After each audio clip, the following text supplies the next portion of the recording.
Hello and welcome to Aaron and Dave on football. And I'm just going to be talking to my buddy Dave about all the things that happened over the last weekend of football. A bit about the Man United Liverpool game. A bit about Real Madrid. I've been seeing my mate Dave go a bit psycho on basically everything to do with Real Madrid recently. So Dave can explain a little bit about that.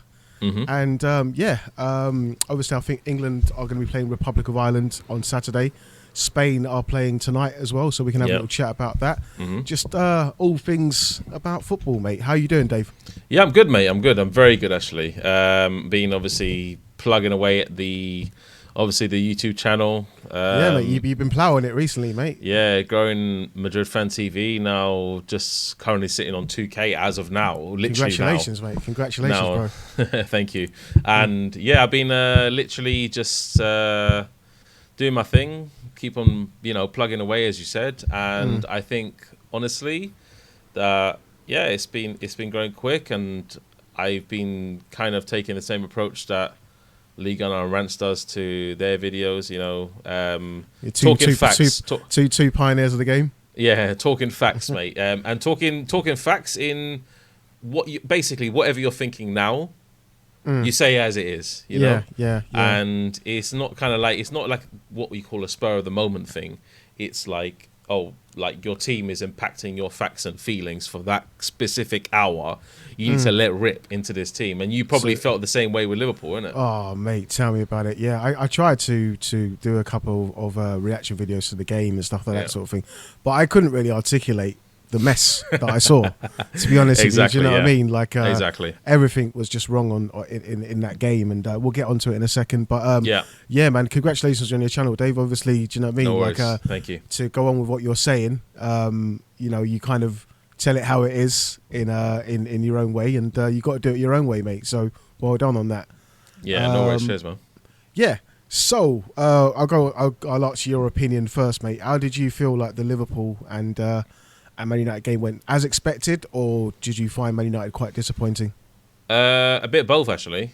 I actually see Liverpool as one of the contenders for the Premier League by far. Even after the first three games, dude? Yeah, after the first three games. I said this about Barcelona, with Hansi Flick. So he's come in, he's developed a system. They're absolutely flying. I mean, Yamal's cooking, Lewandowski's cooking, and Dani Olmo as well. Yeah, Dani Olmo, absolutely brilliant. So and always we found out that Dani Olmo is one of the stars in the Spanish team in the Euro 2024. Yeah, absolutely baller. Is he going to play tonight? Do you reckon, for Spain?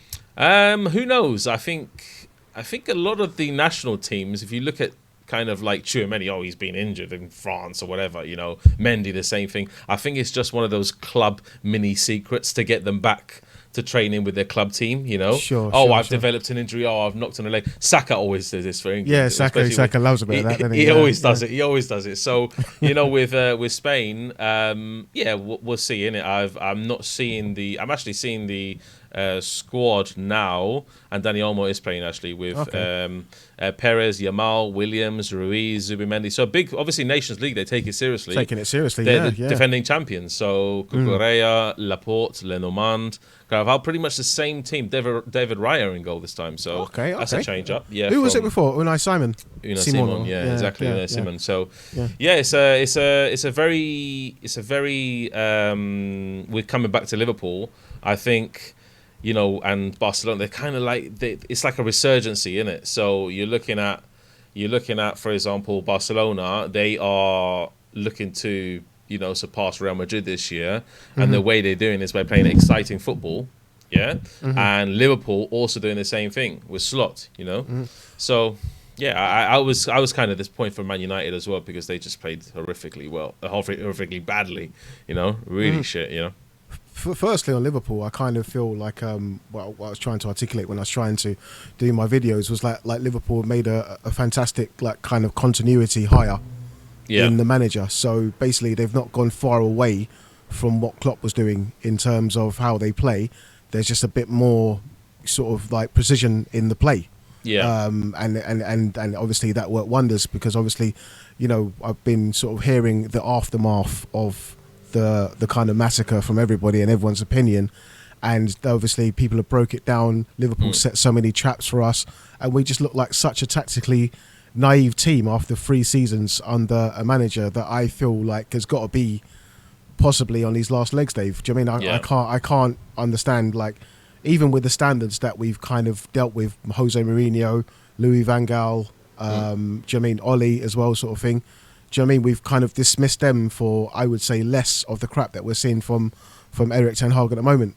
Yeah, I think Ten Hag over this time, he tried to. Do you know what he's tried to do? He's tried to do the rock and roll football. Yeah, that Klopp does, but it doesn't work. It doesn't. Has he though? Because I mean, I can't even see that. I can't. You can't even see the rock and roll. I can't see anything. But it's just very frantic. It's very frantic. It's a super frantic version of Klopp, basically, where you build up, obviously, your attack certain way, and then you have 6 players up front, literally trying to score a goal. But if you can't break that down, if you can't break down for example, a low block, which a lot of the Premier League teams do. Yeah, this is the standard in the Premier League now, isn't it? Exactly. Yeah. If you can't break that down, there's no point in trying it. So what you got to do is you got to have technical ballers in the midfield that can, frustrate teams with a bit of possession and then move it, for example, to the wingers, or move it up front. So it's just weird, Man United. But I mean, Liverpool, no identity. Liverpool showed precisely how you do that on Sunday, didn't they? Do you know what I mean? Yeah. In terms of like setting traps, moving the ball wide quickly, coming back inside, and obviously with United, for the first 10 minutes of the game, it looked like it was a bit of an equilibrium. And then it just flips on its head. Like everyone, it's like when you're an actor and you forget your script.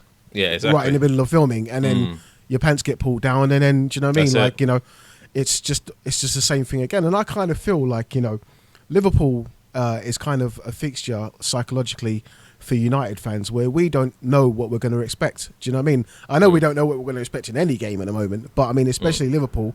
We turned them over and had some decent results against them at the end of last season, but every time we sort of this was quite a big occasion for maybe Ten Hag to say, there's another Dutch manager here, let me kind of tactically show this geezer, how what's what sort of thing. And then he totally got outclassed, and then a lot of people have been alluding to how Arne Slot kind of explained exactly how he did it within like a 90-second interview.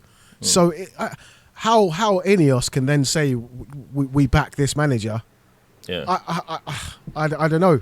Yeah, it's like it's what you kind of allude to, along with Liga. Like where's the standards? Exactly. And Man United should have really high standards, but the problem with the fans is that if they are sending personal managers to management and saying, okay, you know what, we're sending letters in to say, okay, Ten Hag, we want him to stay, then there's a problem, because then Ineos have a kind of like a two-way thing. Do they go with the fans and say, okay, the fans really like Ten Hag and what he's done because he's won a fucking FA Cup, and a Carling Cup, or League Cup, or whatever it's bloody called. But dude, I mean, for instance, Florentino Perez, who I saw you had a little bit of a go at on one of your videos recently as well, but does he really give a flying F about what the fans say? He's a very unilateral kind of president, isn't he? Do you know what I mean? Yeah, and like, but I kind of feel like the fans of Madrid kind of vote with their feet anyway, don't they? Yeah, but it's not in their hands. It's in the socios' hands, isn't it? Whoever's Perez is, if Perez is elected or whoever's elected. So the situation with the fans make their voice by literally taking white handkerchiefs and going bang bang bang in the stadium. That's what they do, and it's literally that's what Real Madrid is about. Or they wait outside the Bernabeu with rocks to throw at your cars. You know what I mean? That's what they do. So it's either that culture. Or it's one or the other. So I mean, Bale had it. Bale had the same treatment, exactly. You lot's treatment of Gareth Bale was disgusting. I know.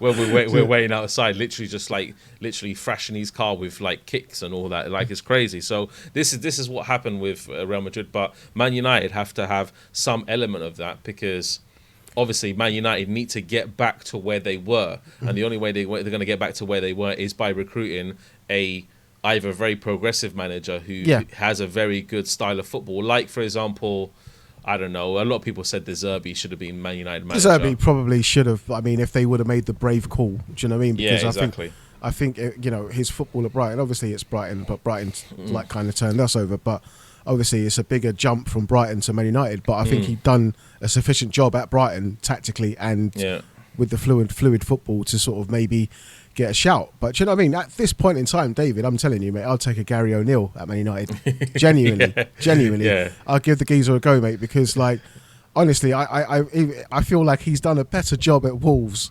Yeah.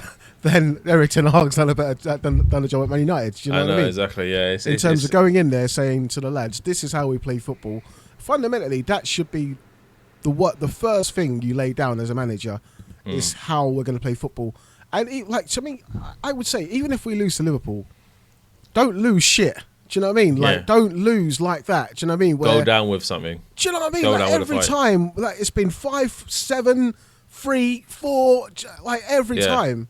Do you know what I mean? You're basically holding corn every time you. Every single time, mate. It bothers you, doesn't it? It bothers you. It does. Mate. It does. Yeah. You know. It's man. So that's my little rant about the Liverpool game. Over. But for me, I think just to touch on Liverpool, just one more thing about them. Yeah, go on. I do seriously see them as contenders for the Premier League by far because they have a style of football that isn't Arsenal or Man City-esque. You know. So describe that. It's not the possession-orientated football you would see from Arsenal or Man City. You see. So what would you describe? Sorry, I don't want to give you 101 questions, but what would you describe Liverpool's tactical approach as like? Is it fluid football? Is it like it's fluid? It's high fluid. risk, high reward. It is. That's what I would say. High risk, high reward. Maybe at the end of the season that will catch up with them. Who knows? Because Liverpool always kind of like they have a spike at the beginning of the season. They kind of do this like in like the winter, and then they just gradually trickle down, isn't it? The pecking order. Like last year, pretty much, they were kind of in contention with Arsenal and Man City. Yeah, they were in for 4 trophies at one stage, weren't they? Exactly. So, I mean, Arteta's style is very, how can I say it? Arsenal. It's consistent. It's consistent. Arsenal kind of give you the same kind of game every game. Yeah. Do you know what I mean? They're going to play decent football. You know, they may do the sideways like 10 million times, but it's going to frustrate an opponent. Barcelona have done that for years, you know. So I think Arteta under Pep, he knew that kind of football is going to frustrate opponents, especially teams with low blocks when they try to.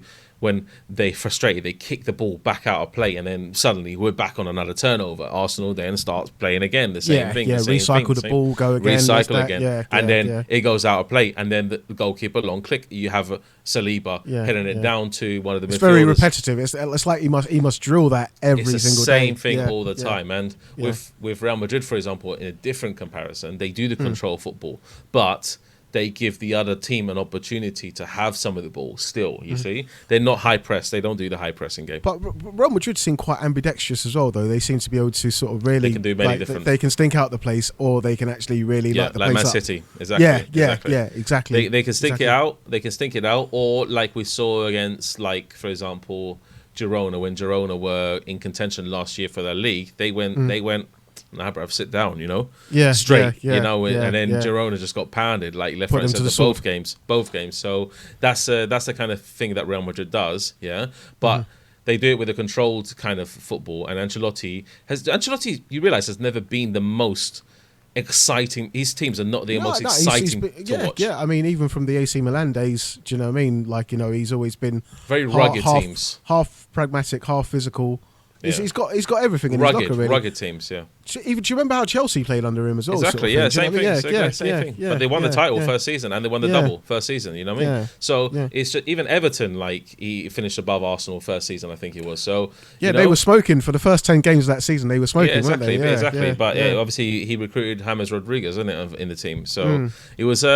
You know, Ancelotti's always been a fan favourite, but then a lot of Real Madrid fans now are not turning on him per se. But what they're doing is they're saying, okay, we have a different opinion now. Maybe Ancelotti needs to let go of his, you know, of the thing, and who knows who will take over next. So what you're kind of maybe looking for a succession plan? Yeah, I think the succession plan would either be Xavi Alonso, depending on what he does for Leverkusen. I think that's interesting, you know, because obviously turning down the Liverpool job, you know, kind of means that he could be waiting for the Real Madrid job, couldn't he? He could be working for Real Madrid, Rob. I don't want to see Real Madrid have like 85 possession and ball myself to death, bro. And have like 3 shots. I can't do that. I can't do that. Honestly, I get bored enough with this football. So I want to see something like a De La Fuente come in and excite the hell out of the team. You know what I mean? Yeah, and excite the hell out of the fans exquisite. because it's just basically one pass from the defender to the midfielder to the attacker, and boom. That's it. That's De La Fuente. You know? Would that work? Would that work consistently in club football? It could work consistently in club football, but it depends who has the ball at the front end. You know what I mean? So if Vinny has you've got a talented enough team for it. if Vinny has it, then he would do similar to what Yamal did in Spain and give him a freedom to shoot whenever he wants to or do whenever he wants to. And Mbappe, and I see Real Madrid, this type of football, this type of team, will be more suited to a kind of Mourinho's-esque type of football, where you would have a defensive low block, but you would have a counter-attack that will be crazy, with those 3 up front. So then again, we're talking about the old Chelsea kind of way that he used to, or the Madrid, Mourinho Madrid, you mean? Mourinho Madrid, over 100 scored points. like 100 goals. Exactly. So Centurions, we say that, Centurions. So it's honestly, I'm just really looking forward to seeing what Real Madrid do after the international break. I don't know what's going to happen with that, but we'll see. What's your feelings on the new Champions League and all that sort of thing? I've not I love really it, spoken mate. to you about that. I love it, mate. I love it. Yeah, I love yeah. it. You sent me a brief message earlier. I sent you a message saying it's like the old FIFA 99 European Dream League, isn't it? Where it's like 25 teams or something, mate. It's just the top teams from every league, and then it comes together. And then it's like the last 4 may go semi-finals or something. You know what I mean? FIFA were well ahead of their time on that one. Really, exactly. Got to say, you know what I mean? But no, I think it. Obviously, when I first heard about it, I was like, why are you messing with the format? But I remember, like in the early 2000s, they changed the format then to how it is now. So you just got to get used to it, really. But the games are really exciting. Yeah. Do you know what I mean? So yeah. And you got the same thing with the Europa League, isn't it? It's the same. The same format with this like crazy like table of teams. Like nobody like how many teams it is? Like 36 in each competition, I think. Yeah. Like I think Man United. Who they have? They have 20, FC 20, Porto. So Mourinho's coming back. PAOK from Greece, Fenerbahce, Bodo Glimt, another bloody Norwegian team. Yeah. Victoria plays, and it's like all these different teams. You know what I mean? It's quite interesting. I'm looking forward to it. I'm very looking forward to it. Yeah. So so about Real Madrid as well, sort of thing. So why have you been so upset with Mbappe? I don't know if it's the first few games and maybe it's just me, but he hasn't set the world alight. His first touch is shit, man. His first touch is poor. As a striker, you got to be able to get the ball, control it. Yeah, like every time he takes a touch, it feels like he's like.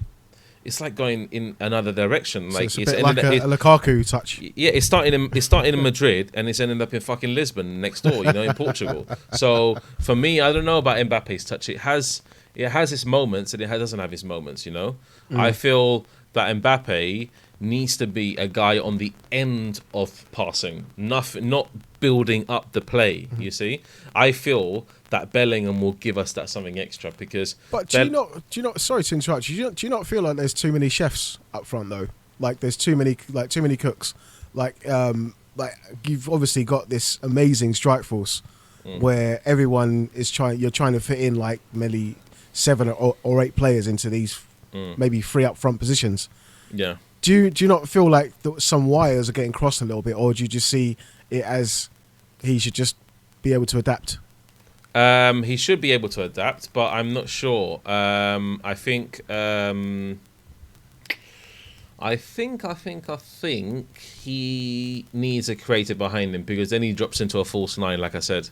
So Bellingham needs to come back in, basically. Yeah, Bellingham needs to come back in and be the creator behind his front 3 because, like I said, Bellingham gives the front 3 space. as soon as Valverde has the ball, you see Mbappe dropping deeper and deeper and deeper, to receive the ball, because Arda Güler, his natural position is attacking midfield, but he drifts off to the right-hand side, so he receives it so he can cut on his left foot, you see. Similar to what Ødegaard does for Arsenal. You see Ødegaard always drifts on that right-hand side, you see. Yeah. And then so I'm kind of like looking at it in its entirety and saying to myself, maybe Mbappe would prefer to have a creator behind him, and let's see how Bellingham slots back in, because he would be absolutely perfect. Obviously, they've already played together in the Super Cup, we know that, so it was decent enough that I wasn't bored and I wasn't excited too much, you see. Sure. But Bellingham is the one that held that ball up for Mbappe, a straight pass, He went on the inside, and he's the one who delivered the pass for Mbappe to just quickly just slot it home. Mbappe is good at the end of a good threaded through ball. He's the movement to get in the right position, finisher. Yeah, so you're looking at being a finisher rather than getting involved in the build-up. Just stay there, put the ball in the net, like Ronaldo did, essentially. Exactly, bang, bang, man like Ronaldo, if I can see it properly. Let's spin it around. Let's spin it around just to make it look cool. That's a terrific kit you got there, mate. Honestly. Yeah, exactly. Yeah. So, like Ronaldo did, exactly, on the end of a ball from, like, for example, Zizou or Bex or whoever it would be. You see, so McManaman back in the day. Yeah. So these kind of players, Mbappe is incredible amounts of pace. We know that on the end of a ball, not think. And then, or if Vinny keeps playing like this, then maybe just see how it works with Mbappe and Endrick. Who knows? Maybe it could be better than Vinny and Mbappe. So what do you think the score is with Endrick? Is he kind of a slow? Is he just going to slowly come in, or does he just have to command his spot kind of thing? It's a free for all. You have to fight for getting. Basically. I see him in 5-10 minutes of football. When he comes on as an impact sub, and honestly, this kid he just lights up my day. Honestly, like he is. As soon as someone like Brahim Diaz has the ball, boom, straight. He's driving straight through the defence, and Brahim Diaz slots a perfect through ball, or Arda Güler will slot a perfect through ball, or he's always in the right position when you're going to cross the ball, even though he's 5'8", like Pele, when he's going to cross the ball, when somebody's going to cross the ball, he's always in the right spot. So the IQ's there and the light's always on. IQ's there. That's the thing. The only thing that he struggles with is maybe he's a good first ball control. He's got very good dribbling. It's just a bit sharpness and a bit quickness to just the La Liga, compared to obviously the Brazilian league. Like, it's different. So I haven't really watched Real Madrid this season properly yet, apart from the Super Cup. But so you've got obviously Rodrigo. Is he getting much of a run out at the moment? Well, he's not even been nominated for fucking Ballon d'Or. The guy, bro. I launched a video today saying that he was not nominated for Ballon d'Or because I saw him one of the most pivotal players last year. He done his job, and he should be nominated for that. But you're looking to get ahead of Bellingham. You're looking ahead of Carvajal, who had an amazing season. You're looking ahead of Vinny, who had probably the best season that he's had. And Valverde, who had an exceptional season, So Rodrigo, who had an exceptional season. It's just endless, the list of Real Madrid players. It was a superb year last year, wasn't it? For I think he's better than Bukayo Saka. I think Bukayo Saka shouldn't have got ahead of Rodrigo. I'm going to say it. But Bukayo Saka did have a decent season. Euros he did decently. Decently, but no one set the world alight for England. I won't have you say that. That was a terrible performance. I know, yeah. So, Just so I'm just like, that's right. Wait for okay, cool. That's fine. You ready? Yeah. All good. Yeah. So I think with Real Madrid, we're just looking towards the rest of the season after the international break and see where Ancelotti takes us. That's it. Okay, cool. So the last little thing I wanted to talk about, just back to Man United for a second. So, where do you see this season going for Man United? Like, do you feel like this 2 weeks, Erik ten Hag can sort of maybe appeal to the lads and sort of say we need to sort this out. We need to sort of move forward. Like, because I feel like he's in such a position now that after what he did to that guy in the media the other day, the media are going to be after him every single game now. Do you mean? But like, you know, that when you kind of attack back at the British media, do you know what I mean? Like he did. Now, I kind of feel like the press ain't going to be on his side, so there's going to be.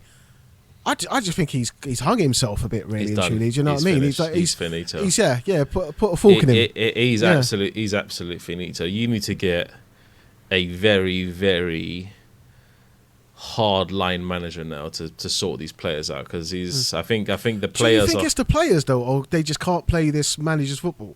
They can't play the manager's football, but you need a hard line manager to say, okay, come in and be like an Ancelotti, like the boss, like somebody who demands respect. Demands, you know what I mean? Yeah. This guy clearly doesn't demand respect. He didn't respect. He's like he tries to shout and try to do, but nobody gives a shit. Look what happened. I think the Sancho thing kind of dug him a hole. That epitomised everything, isn't it? Really, it dug him a hole. You know what I mean? Yeah. So and not having the balls to say, okay, Greenwood, I want him back in the squad.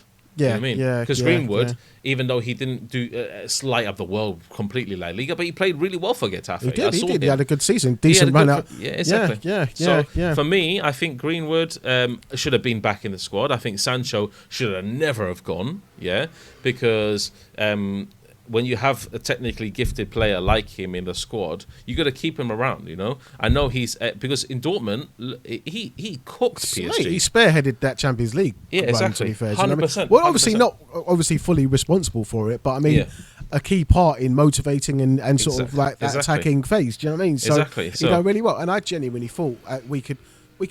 With what Rashford's doing and all these other players at the moment, like how can Sancho not get a go with it? I mean, he's a Chelsea player now. It's sour grapes, so I'm not really going to elaborate on that anymore. But, you know, I just feel like as a manager of a top club, you know what I mean, you come in with a reputation and a style of football. We expected you to implement it. You said then you don't have the players to implement it. You now have had the whole summer to kind of get Rashford mentally ready and back to playing football again. And on the other side, you've got 5 players in that I didn't even. We kept on saying we had no money at the end of the season, and now we got 5 players in. You know, and I expected better. Do you know what I mean? And I don't know. I think this manager's days are numbered. Really, once 100%. Once everyone starts coming for you, that's it, man. 100%. And the board have got to see it. Ferguson has a lot of weight in some of the decision He still does, doesn't he? He still does. He still does. I don't know what he sees in Ten Hag, to be honest. But I think you got to have a manager that comes in and demands respect, like somebody, I don't know. There's a lot of names in manager football. Like Ancelotti's going pretty much, I think, at the end of the season. I don't think he was staying another time at Real Madrid. Like someone like if Ancelotti came to Man United, you would be guaranteed top 4, 100%. I kind of feel that Man United have been through like all the weathers, like the 3 degrees, right? So we've kind of like dealt with Mourinho, like we dealt with Van Gaal. So we dealt with authoritarians. We dealt with Ole Gunnar Solskjaer. He's your mate. You know what I mean? We've dealt with Ralf Rangnick, who's another disciplinarian. Erik Ten Hag's come in kind of like that as well, sort of thing, and like, you know, a bit of a dictational tyrant. And I just don't really feel like that works with a modern footballer. So you've kind of got to have Ancelotti's everybody's mate, though, and a dictator as well. That's precisely the kind of parallel I was getting to. He's both. And do you know what I mean? So the players love him. The players love him. Yeah, that's the difference. So like they love to play under him, even though they get subbed off. They love to play under him. So someone like, I don't know, man. Like I know Allegri's maybe washed, but someone like that, you know what I mean? That could come. Max Allegri. I mean, he's had his successes, but do you know what I mean? Like, you know. But a different challenge, you know what I mean? Like Simeone would be Simeone would be the guy, mate. Would be the guy because yeah. he's everybody's mate, but he also demands respect from because these players love him as well. That's the thing about it, and they die for him. They die for him. Yeah. So getting a bit of that in the Man players United, in the Man United, the players in the Man United don't die for him. For Ten Hag, no, they wouldn't die for him. They would die for Alex Ferguson. Not even the players he's bought that were previously playing for him are going to die for him. Do you know what I mean? So yeah, he's washed, mate. He's absolutely washed that, and. Yeah. I'm hoping that I don't know. A lot of people are saying by Christmas, but I'm hoping by the end of November, mate. Yeah, I think Ten Hag, he needs to just hang his boots himself because he knows he's not going to take this team any more forward. Yes, he won an FA Cup. Yes, he won the Carabao Cup. Yeah, or Carling Cup. Yeah. So for me, This is won the second most trophies after Pep Guardiola. I mean, it's just absolutely like Man United should be not getting knocked out in a group stage at a Champions League. I don't know when an FA Cup and a League Cup was the barometer of success at Manchester United. Yeah. So these standards are just completely the league on the title floor, should be really. The league title should be number one priority for Man United. Number one priority, mate. Do you know what I mean? One. And coming 8th and then telling me you won an FA Cup is absolute bullshit, mate. So I'm not buying that at all. One last question before we go, because I know you want to watch the Spain game, mate. So England are playing Republic of Ireland on Saturday. Obviously, Lee Carsley's come in. He's been promoted from the under-21s, and that happened quite a few weeks ago. After Gareth Southgate, I know your allegiances aren't purely English. You're obviously you got a bit of Spanish, a bit of Greek. Yeah, bit of Brazilian now, bro. Brazilian now as well, with your other half. Yeah. But what would you like to see happen with the what? Does it have to be a completely new way of playing football? Do we have to go for what's next after that Gareth Southgate era? Well, you're in I think England are in the second group of the Nations League now, isn't it? It's in the shit group. You're in with Greece now, isn't it? So I think it's a good time. Is it the football? Do the players need to feel more freer playing for their country? Yeah, and it is. 100%. I think what Lee Carsley is going to do, because he's got this lighter group in the Nations League, it's a feeding process, isn't it, into the World Cup. So they need to produce the goods, and the unders of England have always done well. They've never been the bottom of the pile in the unders. They've always produced good talents and stuff. They won the World Cup last time, so exactly. This is what I'm talking about. So ultimately, I mean, bred in the younger generation. Obviously. Exactly. So the Harry Kanes and all that possibly need to out. Go, mate. Yeah. You know what I mean? Harry Maguire's, everything out. Done, bruv. Do you know what I mean? Done. Yeah. You know, and give me a bit of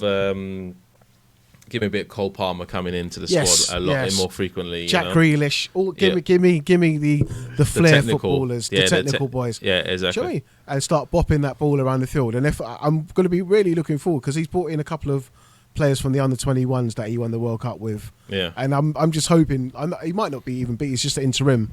But I hope for the next England manager to just show me a style of football that is enjoyable with the right players and the right ingredients. That's what I think. The team's there. I think we've got one of the best teams in the world, really. So we just need one World Cup with semi-final, and 2 Euro semi-finals. Gareth's not done a bad job, but we need that extra. So he's got so the squad is Pickford, Henderson, Pope, Colwill, Gueye, Konsa, Lewis, Stones, Maguire. Maguire's the only one I was upset with in that defence. Yeah.